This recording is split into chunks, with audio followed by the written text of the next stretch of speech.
नमस्कार दोस्तों, मैं डॉक्टर स्वप्निल सागर जैन निरामय होम्योपैथी के अपने इस YouTube चैनल पर आप सभी का बहुत बहुत स्वागत करता हूं। दोस्तों, आज मैं आपसे एक ऐसी मेडिसिन के बारे में बात करूंगा जो सामान्यतः हमारी पूरी बॉडी में पाई जाती है, हमारी बॉडी के लिए बहुत ज़्यादा ज़रूरी होती है, हमारे सलाइवा में पाई जाती है और ये होम्योपैथिक मेडिसिनल सिस्टम की भी एक बहुत ही खास मेडिसिन है। इसका जो पेशेंट होता है बड़ा ही स्वीट सा पेशेंट होता है, इंट्रोवर्टेड पेशेंट होता है और उस मेडिसिन का नाम है नेट्रम म्यूरियाटिकम।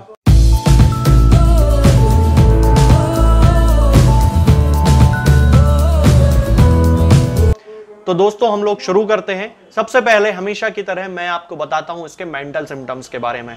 मेंटली ये जो पेशेंट होता है इंट्रोवर्टेड होता है, इमोशनल वल्नरेबिलिटी इसके अंतर्गत होती है। यानी कि ये जो पेशेंट होता है ये बहुत जल्दी किसी से घुलता मिलता नहीं है, बहुत जल्दी किसी से अपने आप बात नहीं करता है। जब कोई व्यक्ति इससे बात करेगा तो ये बहुत अच्छे से बात करता है, लेकिन ये कभी भी शुरुआत नहीं करता है।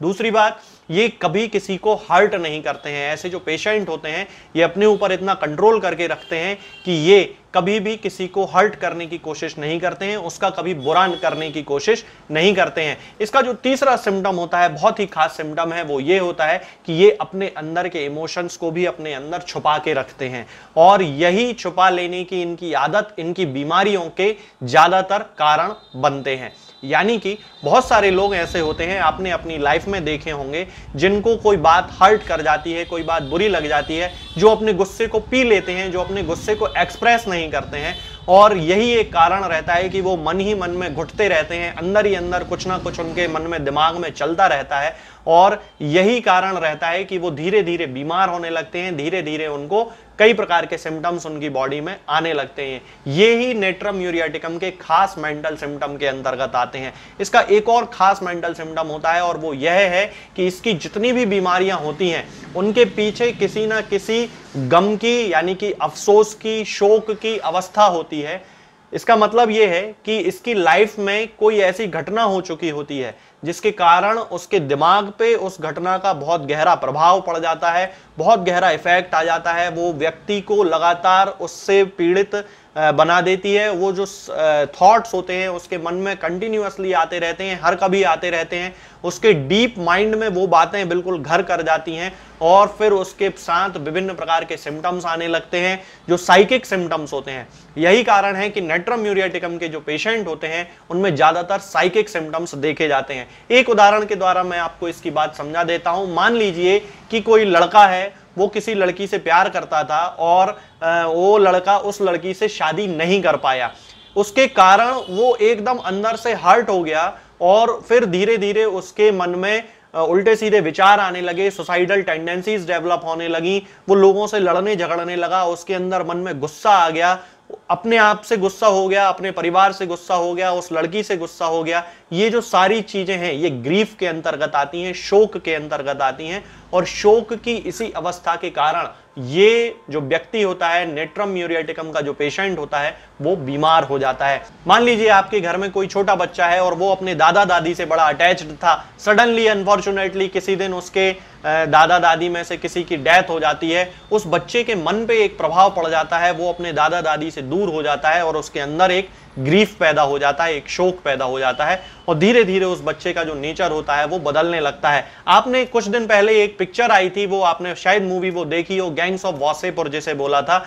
उस मूवी में नवाजुद्दीन सिद्दीकी जी ने जो रोल प्ले किया था, उनका शरीर काला पड़ने लगा था। उन्होंने अपनी मदर को किसी के साथ देखा और उनका जो रोल था उसमें वो काले पड़ने लगे, उनके शरीर ने ग्रोथ करना बंद कर दिया और उनका पूरा शरीर सांवले रंग का हो गया। वो जो एक ग्रीफ की अवस्था थी, उस ग्रीफ की अवस्था के कारण ये मेंटल सिम्टम्स जो हैं वो पैदा हुए। इसी तरह आपने देखा होगा कि बहुत सारे छोटे बच्चे होते हैं जो बहुत ज्यादा नमक खाते हैं। नेट्रम म्यूरियाटिकम के पेशेंट को नमक से बनी हुई चीजें या नमक खाना बहुत ज्यादा पसंद होता है। खाना खाते समय ऊपर से एक्स्ट्रा नमक डाल के वो खाते हैं। सामान्य व्यक्ति को वो नॉर्मल लगेगा, लेकिन इन्हें कम लगता है और वो एक्स्ट्रा नमक डाल के खाना उनको बड़ा पसंद होता है, तो वो अलग से नमक खाते हैं। छोटे बच्चे लिकिंग करते हैं, नमक को हाथ में ले लेंगे और चाटते रहेंगे उसको।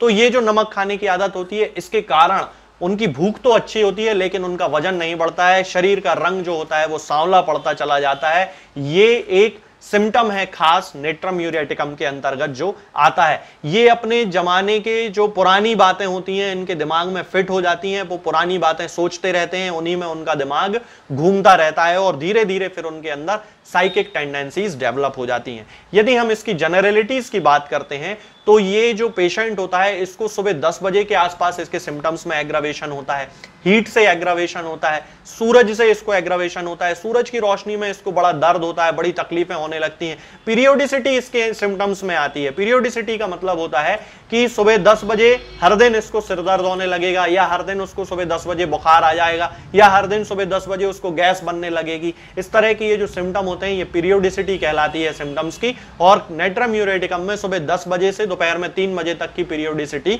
देखी जाती है। इसको कोल्ड वेदर में बड़ा अच्छा लगता है, आराम मिलता है। यदि हम इसके हेड की बात करते हैं, इसके चेहरे की बात करते हैं, तो हेड में जैसा कि मैंने आपको बताया कि इसको हेडेक की बड़ी प्रॉब्लम होती है। वो लड़कियां जो स्कूल जाती हैं और धूप में आने जाने के कारण उनको सिर में दर्द होने लगता है, उनको नेट्रम यूरेटिकम बहुत हेल्प करती है। यदि हम इसकी नाक की बात करते हैं तो नाक में हम देखते हैं कि पेशेंट को बहुत ज्यादा हे फीवर की शिकायत होती है, एलर्जीज की शिकायत होती है, बहुत ही ज्यादा छींकें आती हैं, नाक से पानी आने लगता है, आंखों से पानी आने लगता है, कभी कभी हे फीवर बार बार होता रहता है, हर किसी मौसम में हे फीवर हो जाता है। तब उस कंडीशन में हम उसको नेट्रम यूरेटिकम दे सकते हैं। यदि हम फेस की बात करते हैं तो चेहरा जो इसका होता है वो ऑयली होता है। इसके चेहरे की जो स्वेट ग्लैंड्स होती हैं वो ओवर एक्टिव होती हैं, चेहरा बिल्कुल तेलीय होता है, पसीना आता रहता है, चिपचिपा पसीना निकलता रहता है, चिपचिपा तेल जैसा निकलता रहता है।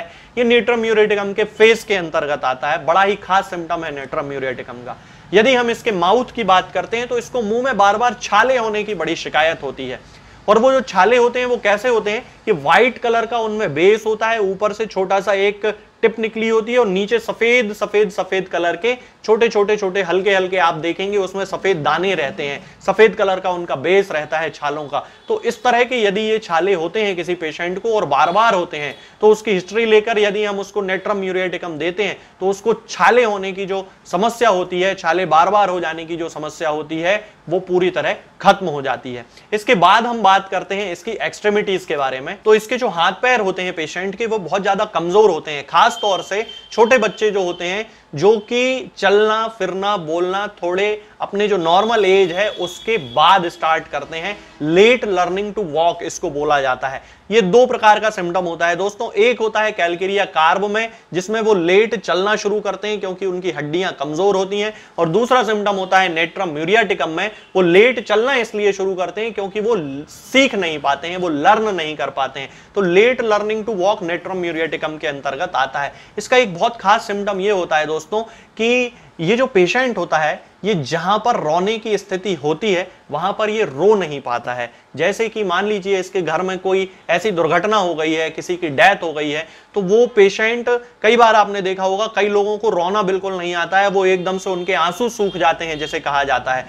उन लोगों की ये एक बहुत खास मेडिसिन होती है नेट्रम यूरेटिकम। उनको यदि दी जाती है तो उनकी बहुत सारी जो तकलीफें हैं वो दूर हो जाती हैं, उनको रोना आ जाता है, उनका जो गम होता है वो निकल जाता है। इसके साथ ही कुछ बच्चे ऐसे होते हैं जिनको जन्म के समय वो सही समय पर रोते नहीं हैं और जिसके कारण उनके ब्रेन में ऑक्सीजन नहीं पहुंच पाती है, तो उनको विभिन्न प्रकार की बीमारियां डेवलप हो जाती हैं। तो यदि किसी बच्चे की हिस्ट्री ऐसी है जिसमें वो सही समय पर रोया नहीं है, तब उस कंडीशन में भी हम नेट्रम यूरेटिकम उस पेशेंट को दे सकते हैं। इसके अलावा इनको एनीमिया में भी बहुत ज्यादा देखा जाता है। एनीमिक कंडीशन होती है इन बच्चों की, इन पेशेंट्स की एनीमिक कंडीशन होती है। ये जो पेशेंट होते हैं इनको भूख बहुत ज्यादा लगती है, रेवेनस हंगर होती है, लेकिन उसके बाद भी एपेटाइट अच्छी होने के बाद भी इनका शरीर जो है वो ग्रोथ नहीं कर पाता है, दुबला पतला शरीर रह जाता है। यदि हम इनके स्टमक की बात करते हैं तो स्टमक में हम देखते हैं कि इनको गैस्ट्राइटिस की बड़ी प्रॉब्लम होती है क्योंकि ये नमकीन चीजें बहुत ज्यादा खाते हैं, नमक बहुत ज्यादा खाते हैं, जिसके कारण इनकी बॉडी में सॉल्ट का इम्बैलेंस होता रहता है और उसके कारण इनको एसिड बहुत ज्यादा बनता है। इसके अलावा इनको एसिड बनने के पीछे एक और रीजन होता है और वो होता है इनका ग्रीफ। जैसा कि मैं आपको शुरू से बता रहा हूं कि नेट्रम यूरेटिकम का जो पेशेंट होगा उसमें उसके मन में कहीं ना कहीं किसी ना किसी चीज के लिए कोई गम की अवस्था होती है, किसी शोक की अवस्था होती है, और वही अवस्था उसकी बीमारियों का ज्यादातर कारण बनती है। तो ये जो सारे सिम्टम्स होते हैं दोस्तों, ओवरऑल ये नेट्रियम म्यूरियाटिकम की एक ड्रग पिक्चर को शो करते हैं। हम इन तरह के पेशेंट को अपनी जनरल लाइफ स्टाइल में देख सकते हैं। आगे के वीडियोस में हम बात करेंगे कुछ नई बीमारियों के बारे में और उनकी होम्योपैथिक दवाओं के बारे में। तब तक के लिए जय हिंद, जय भारत। दोस्तों, होम्योपैथिक दवाओं को खाने का सबसे अच्छा तरीका होता है कि हम हमेशा खाली पेट इन दवाओं को खाएं। जिन दवाओं को दिन में केवल एक बार खाना है, उन्हें सुबह खाली पेट खा लेना चाहिए। मुंह में अच्छे से कुल्ला करके, गार्गल्स करके मुंह को साफ कर लेना चाहिए और उसके बाद हमें होम्योपैथिक दवाई खा लेना चाहिए। जिन दवाओं को दिन में 2 बार या 3 बार या 4 बार खाना होता है, उन दवाओं को खाली पेट खाने का मतलब होता है कि हम उन दवाओं को खाने के लगभग आधे घंटे पहले या फिर 2 से ढाई घंटे बाद ही खाएं। और उस स्थिति में भी हमारे मुंह में किसी भी वस्तु का, किसी भी चीज का स्वाद नहीं होना चाहिए, ना ही हमारे मुंह में किसी भी चीज की गंध होना चाहिए, जिससे कि ये होम्योपैथिक दवाएं हमारे शरीर पर बहुत अच्छे तरीके से काम कर सकती हैं। तो हमें हमेशा ये ध्यान रखना है कि जब भी हम होम्योपैथिक दवा खाएं, हमेशा खाली पेट खाएं और हमारे मुंह में किसी भी चीज का स्वाद या किसी भी चीज की स्मेल ना हो। अब बहुत सारे लोग ये सोचते हैं कि हम कच्चा प्याज खा सकते हैं या अदरक खा सकते हैं या हींग खा सकते हैं या इलायची खा सकते हैं या नहीं। बिल्कुल, आप इन चीज़ों का इस्तेमाल कर सकते हैं। होम्योपैथिक दवाओं को खाते समय आप इन सभी चीज़ों को बड़ी आसानी से खा सकते हैं। बस याद ये रखना है कि जब भी आप होम्योपैथिक दवा खाएं, इनमें से किसी भी वस्तु का, किसी भी चीज़ का स्वाद आपके मुंह में ना हो। यानी कि जब भी आप इन्हें खाएं तो इनके खाने से या तो आधे घंटे पहले होम्योपैथिक दवा खा लें या फिर इन्हें खाने के 2-2.5 घंटे बाद, जब कि आपने मुंह में अच्छे से कुल्ला कर लिया हो, अच्छे से गार्गल्स कर लिए हो, तब इन होम्योपैथिक दवाओं को खाएं। तो आपको हमेशा होम्योपैथी के सबसे अच्छे रिजल्ट देखने को मिलेंगे। लोग गलती यही कर देते हैं कि वो प्याज खाना छोड़ देते हैं, कच्चा प्याज, लहसुन, अदरक, हींग सब खाना छोड़ देते हैं, लेकिन फिर भी उनको मुंह में सफाई ना होने के कारण होम्योपैथिक दवाओं का अच्छा रिजल्ट देखने को नहीं मिलता है। ये होम्योपैथिक दवाएं आपको किसी भी ऑनलाइन फार्मेसी पर या आपके घर के नजदीक किसी भी होम्योपैथिक मेडिकल स्टोर पर बड़ी ही आसानी से उपलब्ध हो जाएंगी। ये दवाएं हर होम्योपैथिक फार्मेसी पे उपलब्ध होती हैं, हर ऑनलाइन फार्मेसी पर उपलब्ध होती हैं, इसलिए आप वहां से इन दवाओं को प्राप्त कर सकते हैं। निरामय होम्योपैथी क्लिनिक से ना ही किसी मरीज को कोई दवा बेची जाती है और ना ही कोई दवा भेजी जाती है। इसलिए अपने नजदीकी होम्योपैथिक मेडिकल स्टोर या ऑनलाइन फार्मेसी से ही इन दवाओं को प्राप्त करें।